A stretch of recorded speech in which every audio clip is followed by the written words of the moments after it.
चलिए next news discuss करते हैं।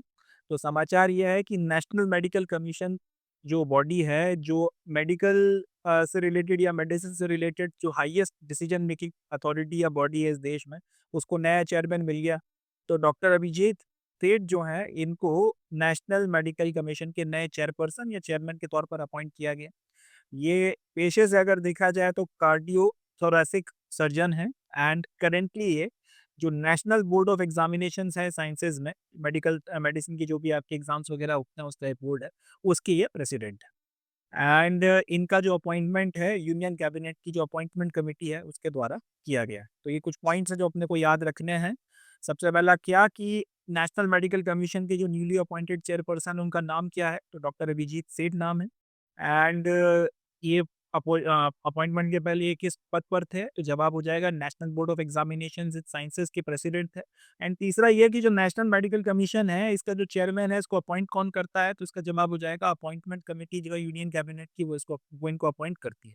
अब ये जो अपॉइंटमेंट है, ये अपने लिए कहाँ काम की है, जितने भी हमारे वन डे के एग्जामिनेशन है, जो वन डे के पेपर है, चाहे रेलवे हो गया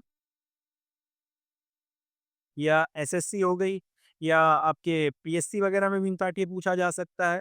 इसी तरीके के जो दूसरे आपके एग्जामिनेशंस वगैरह हैं, एक्स वाई ग्रुप के पेपर हो गए, यहाँ पर जो है ये करंट अफेयर एक सीधा-सीधा एमसीक्यू जो है के रूप में आ सकता है, अपने को याद रखना है। और एक नेशनल मेडिकल कमीशन का जो चेयरमैन है उसको अपॉइंट कौन करता है, ये यूपीएससी के पॉइंट ऑफ व्यू से एक इंपॉर्टेंट सवाल बन जाता है। जो अभी आपके अपकमिंग एग्जामिनेशंस हैं, सीडीएस, एचडीएस, सीएपीएफ या फिर इंडियन इंजीनियरिंग सर्विसेज का भी जो जनरल स्टडीज का पेपर है, इसमें भी जो है पूछा जा सकता है। तो याद रखिएगा, हाँ, यूनियन कैबिनेट की जो अपॉइंटमेंट कमेटी है, वो इनका अपॉइंटमेंट करती है। अब अपने अपॉइंटमेंट के बाद उनका कहना यह है कि इनका फोकस अपने कार्यकाल में 3 चीज़ों के ऊपर रहेगा। पहले तो जो मेडिकल एजुकेशन की क्वालिटी है, उसको और ज़्यादा इम्प्रूव करने के ऊपर ये फ़ोकस करेंगे। जितना ज़्यादा हो सके मेडिकल एजुकेशन के ऊपर के स्टैंडर्ड को उठाने की कोशिश की जाएगी। अब ज़ाहिर-सी बात है, मेडिकल एजुकेशन के लिए आपको अच्छे टीचर्स चाहिए और क्योंकि मेडिसिन पढ़ाया जा रहा है, तो अच्छा टीचर वही हो सकता है जो एक अच्छा डॉक्टर हो। तो तो ऑब्वियस सी बात है, अब इस पे काफ़ी ज़्यादा काम करना पड़ता है। डॉक्टर बनना वाक़ई में बहुत मुश्किल काम है और उसपे भी डॉक्टरी पढ़ाना और ज़्यादा मुश्किल काम है। तो मेडिकल एजुकेशन, मेडिसिन पढ़ाने के लिए अच्छे टीचर्स की व्यवस्था करना एक चैलेंजिंग जॉब तो है। मेडिकल एजुकेशन की क्वालिटी इंप्रूव करने के ऊपर इनका ज़ोर।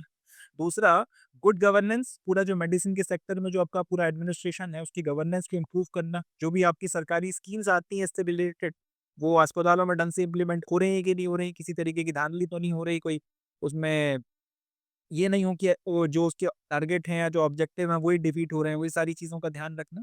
एंड लास्टली इसके अलावा सरकार के जो भी ऑब्जेक्टिव हैं मेडिकल सेक्टर से, मेडिसिन के सेक्टर से, उन सारे ऑब्जेक्टिव्स को अचीव करने में अपना जो भी योगदान एक chairman of national medical commission के तौर पर जो ये अदा कर सकते हैं, वो सारी चीज़ें करने की इन्होंने बात करी है। अब ये अपने लिए इसलिए काम का है कि अगर मेडिसिन से रिलेटेड या नेशनल मेडिकल कमीशन से रिलेटेड कुछ लिखने के लिए आ जाता है, मेडिकल डिपार्टमेंट से, डेवलपमेंट से कुछ लिखने के लिए आ जाता है, तो वहाँ पर आप पॉइंट्स को जस का तस चेप सकते हैं, आपके काम आ जाएँगे। मेडिकल एजुकेशन की इम्प्रूवमेंट की बात की जा सकती है, इस सेक्टर में गवर्नेंस और गुड गवर्नेंस को बढ़ावा देने की, और सरकार के जो ऑब्जेक्टिव्स हैं उनको अचीव करने के ऊपर फोकस किया जा सकता है, स्कीम्स को जोड़ा जा सकता है, इस तरीके की चीज़ें। तो ये मेंस में अगर कहीं कुछ लिखने के लिए आए तो आप इसका इस्तेमाल कर सकते हैं। बाकी एमसीक्यू के जो क्वेश्चंस बनते हैं वो अपन ने देख ही लिए हैं। इससे ज़्यादा इस न्यूज़ से और ज़्यादा अपने काम का कुछ नहीं है। यूपीएससी में एक आध फैक्ट जो है वो इसका काम का है, बाकी ये न्यूज़ अपने वन डे के एग्जामिनेशन के पॉइंट ऑफ व्यू से बहुत इंपॉर्टेंट है। उस हिसाब से आप उसको प्रिपेयर करिएगा। चलें, नेक्स्ट न्यूज़ देखते हैं।